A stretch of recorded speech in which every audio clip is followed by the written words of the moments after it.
हरे कृष्णा। आज मैं महालक्ष्मी व्रत और उसकी कथा सुनाने जा रही हूँ। तो महालक्ष्मी पूजा की विधि, हम पूजा कैसे करें। महालक्ष्मी व्रत के समापन के दिन सुबह जल्दी नित्य क्रियाओं से निवृत्त होकर स्नान करें और इसके बाद अपने पूजा घर को साफ करें और व्रत करने का संकल्प लें। अब एक चौकी पर मां लक्ष्मी की मूर्ति या प्रतिमा को स्थापित करें और इसके पास श्री यंत्र रखें। एक कलश में जल भरकर उस पर नारियल रख दें और इसे मां लक्ष्मी के मूर्ति के सामने रख दें। इसके पश्चात मां लक्ष्मी को फल, नैवेद्य तथा फूल चढ़ाएं और दीपक या धूप जलाएं। आप माता लक्ष्मी की पूजा करें तथा महालक्ष्मी स्तोत्र का जाप भी करें। महालक्ष्मी व्रत के दिन सूर्य देव को अर्घ देने की विधि है।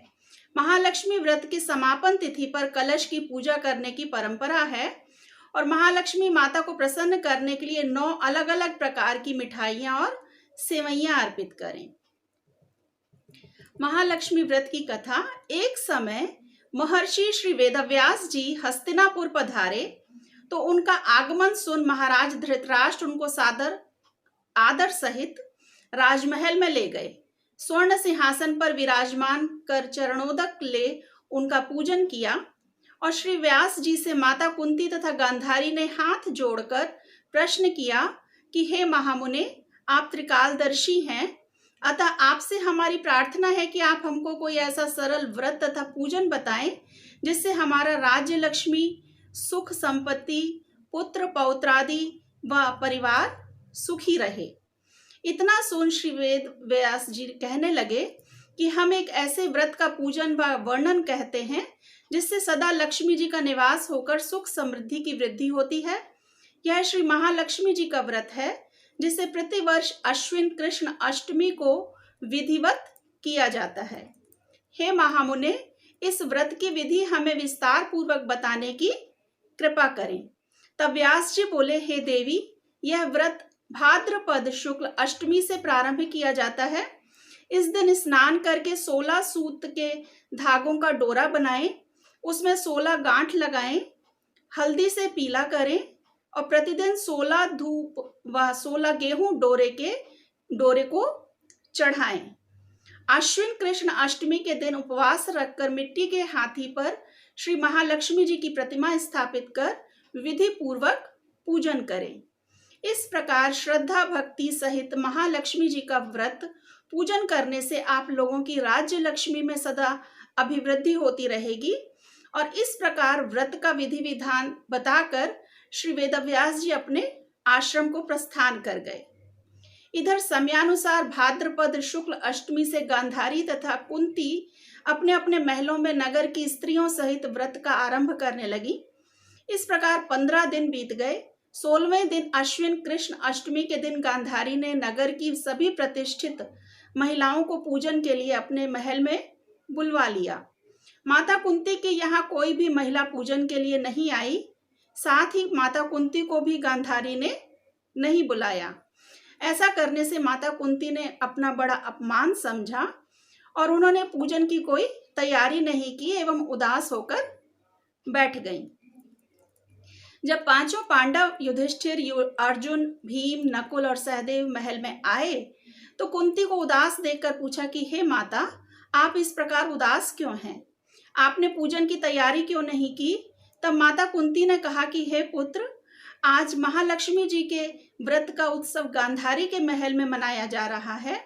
उन्होंने नगर की समस्त महिलाओं को बुला लिया और उसके 100 पुत्रों ने मिट्टी का एक विशाल हाथी बनाया, जिस कारण सभी महिलाएं उस बड़े हाथी का पूजन करने के लिए गांधारी के यहाँ चली गई हैं, लेकिन मेरे यहाँ नहीं आई। यह सुनकर अर्जुन ने कहा कि हे माता, आप पूजन की तैयारी करें और नगर में बुलावा लगवा दें कि हमारे यहाँ स्वर्ग के ऐरावत हाथी की पूजा होगी। तो इधर माता कुंती ने नगर में ढिंढोरा पिटवा दिया और पूजा की विशाल तैयारी होने लगी। उधर अर्जुन ने बाण के द्वारा स्वर्ग से ऐरावत हाथी को बुला लिया। इधर सारे नगर में शोर मच गया कि कुंती के महल में स्वर्ग से इंद्र का ऐरावत हाथी पृथ्वी पर उतारकर पूजा जाएगा। समाचार को सुनकर नगर के सभी नर नारी, बालक एवं वृद्धों की भीड़ एकत्र होने लगी। उधर गांधारी के महल में हलचल मच गई। वहां एकत्र हुई सभी महिलाएं अपनी अपनी थालियां लेकर कुंती के महल की ओर जाने लगी। देखते ही देखते कुंती का सारा महल ठसाठस भर गया और माता कुंती ने ऐरावत को खड़ा करने हेतु अनेक रंगों के चौक पुरवाकर नवीन रेशमी वस्त्र बिछवा दिए। नगरवासी स्वागत की तैयारी में फूल, माला, अबीर, गुलाल, केशर हाथों में लिए पंक्तिबद्ध खड़े थे। जब स्वर्ग से ऐरावत हाथी पृथ्वी पर उतरने लगा तो उसके आभूषणों की ध्वनि गूंजने लगी। ऐरावत के दर्शन होते ही जय जयकार के नारे लगने लगे। सायंकाल के समय इंद्र का भेजा हुआ हाथी ऐरावत माता कुंती के भवन के चौक में उतर आया।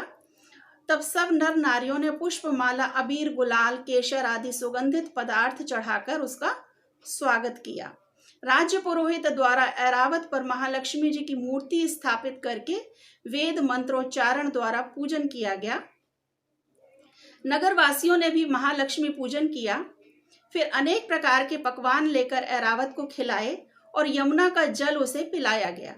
राज्य पुरोहित द्वारा स्वस्ति वाचन करके महिलाओं द्वारा महालक्ष्मी का पूजन कराया गया और 16 गांठों वाला डोरा महालक्ष्मी जी को चढ़ाकर अपने अपने हाथों में बांध लिया। ब्राह्मणों को भोजन कराया गया। दक्षिणा के रूप में स्वर्ण आभूषण, वस्त्र आदि दिया गया। तत्पश्चात महिलाओं ने मिलकर मधुर संगीत लहरियों के साथ भजन कीर्तन एवं संपूर्ण रात्रि महालक्ष्मी व्रत का जागरण किया और दूसरे दिन प्रातः राज्य पुरोहित द्वारा वेद मंत्रोच्चार के साथ जलाशय में महालक्ष्मी जी की मूर्ति का विसर्जन किया गया। फिर ऐरावत को विदा कर इंद्रलोक को भेज दिया गया। इस प्रकार जो स्त्रियां श्री महालक्ष्मी जी का विधि पूर्वक व्रत एवं पूजन करती हैं, उनके घर धन धान्य से पूर्ण रहते हैं तथा उनके घर में महालक्ष्मी जी का सदा निवास रहता है। इस हेतु महालक्ष्मी जी की यह स्तुति अवश्य बोले। महालक्ष्मी नमस्तुभ्यं, नमस्तुभ्यं सुरेश्वरी, हरिप्रिये नमस्तुभ्यं, नमस्तुभ्यं दयानिधे। लक्ष्मी माता की जय। ऐसा बोलकर अपनी पूजा को समाप्त करें और लक्ष्मी माता से अपने घर और परिवार की खुशहाली की कामना करें। हरे कृष्णा।